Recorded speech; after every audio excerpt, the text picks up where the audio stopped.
ಕಾಲದಲ್ಲಿ ನಾವು ಉದಾರೀಕರಣ ಆಗ್ಬೇಕು. ಹಿಂದೆ JH ಪಟೇಲ್ ಕಾಲದಲ್ಲಿ SS ಪಾಟೀಲ್ ಸಹಕಾರಿ ಮಂತ್ರಿಗಳಿದ್ದಾಗ ಹೊಸ ಒಂದು ಆ್ಯಕ್ಟನ್ನು ಈ ರಾಜ್ಯದಲ್ಲಿ ಇಂಪ್ಲಿಮೆಂಟ್ ಆಯಿತು. ಈಗ ಏನಾಗಿದೆ ಅಂದರೆ ಅಧ್ಯಕ್ಷರೇ, ಪ್ರತಿಯೊಂದು ಅಧಿವೇಶನದಲ್ಲಿ ಒಂದು ಕೋಆಪರೇಟಿವ್ ಅಮೆಂಡ್ಮೆಂಟ್ ತರ್ತಾ ಇದೆ.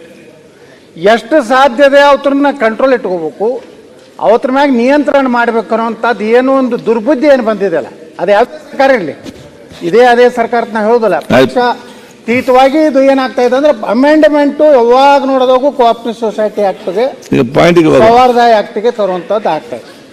ನೀವು ಹಂಗಾದ್ರೆ ಉದಾರೀಕರಣ ಎಲ್ಲಿ ಹೋಯ್ತು? ಯಾವುದೇ ಒಂದು ಸಹಕಾರಿ ಸಂಸ್ಥೆಯನ್ನ ಈ DCC ಬ್ಯಾಂಕು ಅವೆಲ್ಲ ಸರ್ಕಾರದಿದ್ದಂಗೆ ಈಗ ಸಹಿತ ಮುಕ್ತ ಆಗಿದ್ದ. ಅವ್ರೇನು ಸೇರಿತ್ತು ಅದನ್ನೆಲ್ಲ ವಾಪಸ್ ಕೊಟ್ಟು ಅಲ್ಲಿ ನಾಮಿನೇಟ್ ಆಗ್ಲಾರ್ದಂಗೆ ಅವ್ರು ನೋಡ್ಕೊಂಡಿದ್ದಾರೆ. ಅವ್ರು ಭಾಳ ಬುದ್ಧಿವಂತರಾಗಿ ಅದನ್ನು ಉಪಯೋಗ ಮಾಡಿದ್ದಾರೆ. ಆದರೆ ಅಧ್ಯಕ್ಷರು ಇವತ್ತು ಸಮಾನ ಮನಸ್ಕರ ಕೂಡಿ ಒಂದು ಸಂಸ್ಥೆಯನ್ನು ಕಟ್ತೀವಿ. ನಮ್ಮ ಮನಸ್ಸಿನಲ್ಲಿ ಜಾತಿ ಮತ ಯಾವುದೂ ಇರೋದಿಲ್ಲ. ನಮ್ಮದೇ ಒಂದು ಎಲ್ಲ ಸಮಾಜದವ್ರು ಇರ್ತಾರೆ, ಅದರಲ್ಲಿ ಪರಿಶಿಷ್ಟ ಜಾತಿಯವರು ಇರ್ತಾರೆ, ಪರಿಶಿಷ್ಟ ಪಂಗಡದವ್ರು ಇರ್ತಾರೆ, ಎಲ್ಲ ಸಮುದಾಯದವ್ರನ್ನ ತೊಗೊಂಡು ಒಂದು ಸಂಸ್ಥೆಯನ್ನು ಕಟ್ಟಿರ್ತೀವಿ. ಇನ್ನು ಕೆಲವೊಂದು ಜಾತಿ ಆಧಾರದ ಮೇಲೇ ಸಹಕಾರಿ ಕ್ಷೇತ್ರಗಳಲ್ಲಿಯೂ ಇದೆ. ನಿಮಗೆ ಅಷ್ಟು ಕಳಕಳಿದ್ದು ರಿಸರ್ವೇಷನ್ ಮಾಡೋದಿದ್ರೆ ನೀವೇ 100ಕ್ಕೆ 100 ಬಂಡವಾಳ ಹಾಕ್ರಿ, ನೀವೇ 100ಕ್ಕೆ 100 ಶೇರ್ ಹಾಕಿ, ನೀವು ಎಲ್ಲ ಪರಿಶಿಷ್ಟ ಜಾತಿ ಪರಿಶಿಷ್ಟ ಜನಾಂಗದವ್ರನ್ನ ಮಾಡ್ರಿ, ಒಬ್ಬರನ್ನೂ ಜನರಲ್ದವ್ರು ಮಾಡಬೇಡಿ. ಒಬ್ಬ ಲಿಂಗಾಯತ ಬೇಡ, ಒಬ್ಬ ವಕೀಲ ಬೇಡ, ಒಬ್ಬ ಬ್ರಾಹ್ಮಣ ಬೇಡ, ಚುನಾವಣೆನೇ ಬೇಡ. ಲಿಂಗಾಯತರ ಒಕ್ಕಲಿಗರ ಮ್ಯಾಗ ನಿಮ್ಗೆ ಸಿಟ್ಟಿದ್ರೆ ನೀವೇ ಸರ್ಕಾರನೇ 5 ಕೋಟಿ 10 ಕೋಟಿ ಬಂಡವಾಳ ಕೊಡ್ರಿ, 100 ಕೋಟಿ ಕೊಡ್ರಿ, 10,000 ಕೋಟಿ ಕೊಡ್ರಿ, ನಾವೇನು ಕೇಳೋದಿಲ್ಲ. ನಮ್ಮ ಜನ ತಗೊಂಡು ನಮ್ಮ ವಿಶ್ವಾಸದ ಮೇಲೆ ಇವತ್ತು ಜನ ನಮ್ಮಲ್ಲಿ ಡಿಪಾಸಿಟ್ ಮಾಡ್ತಾರೆ.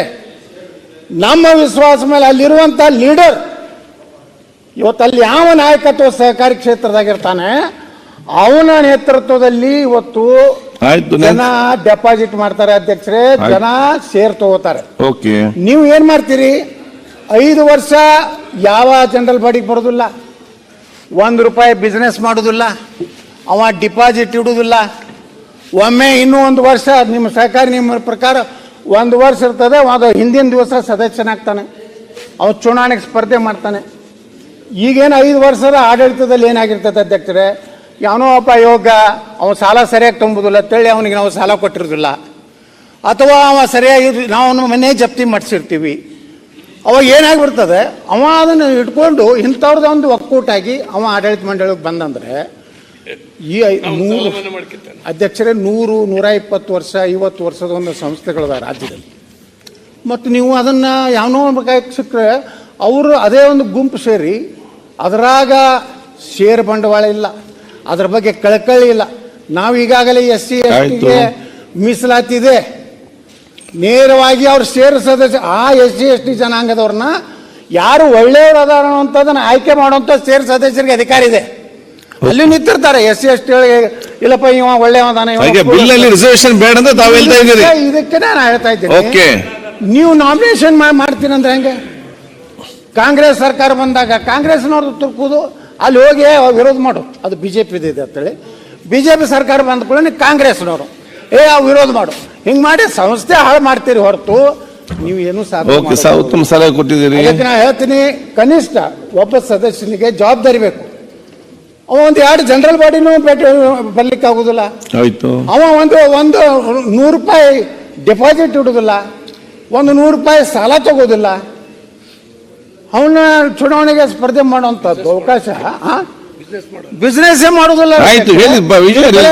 ಅವರು ಕ್ಲಿಯರ್ ಇರ್ತಾರೆ. ಈಗ ನಾವೇನಾಗ್ತದೆ, ನಾವು ಸಾಲನು ತಗೋತೀವಿ, ಸಾಲನು ಕೊಡ್ತೀವಿ.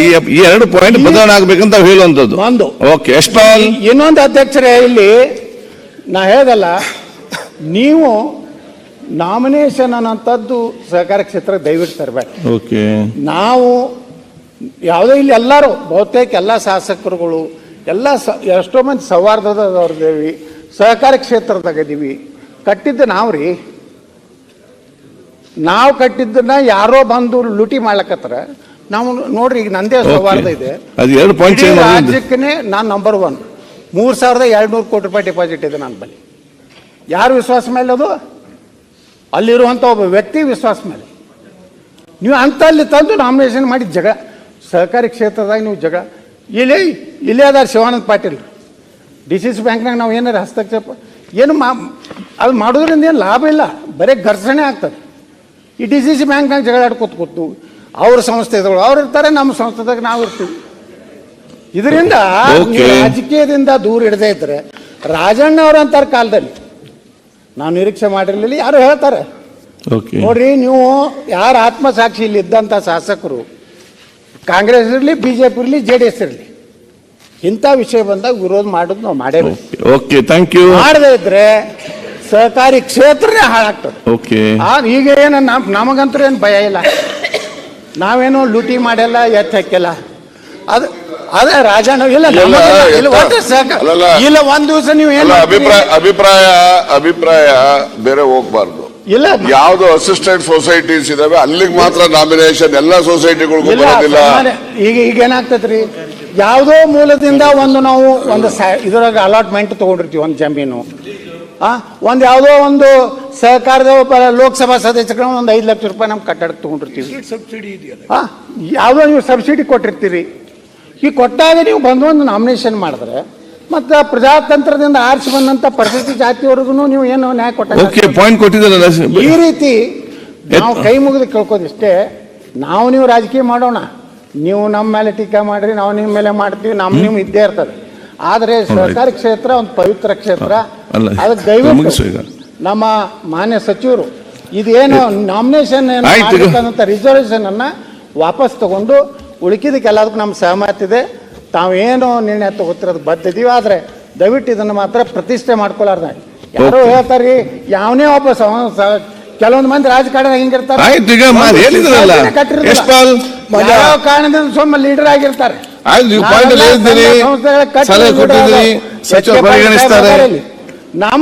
ನಮ್ಮ ಒಳಗುದಿನೇ ಬೇರೆ, ಏನು ಕೆಲಸ ಇಲ್ಲಾರ್ದವ್ರು ಏನೋ ಬಂದ ರಾಜಕಾರಣದಾಗ ಯಾವುದೋ ಜಾತಿ ಆಗಿಬಿಟ್ಟಿರ್ತಾರೆ ದೊಡ್ಡ ಮನುಷ್ಯರು.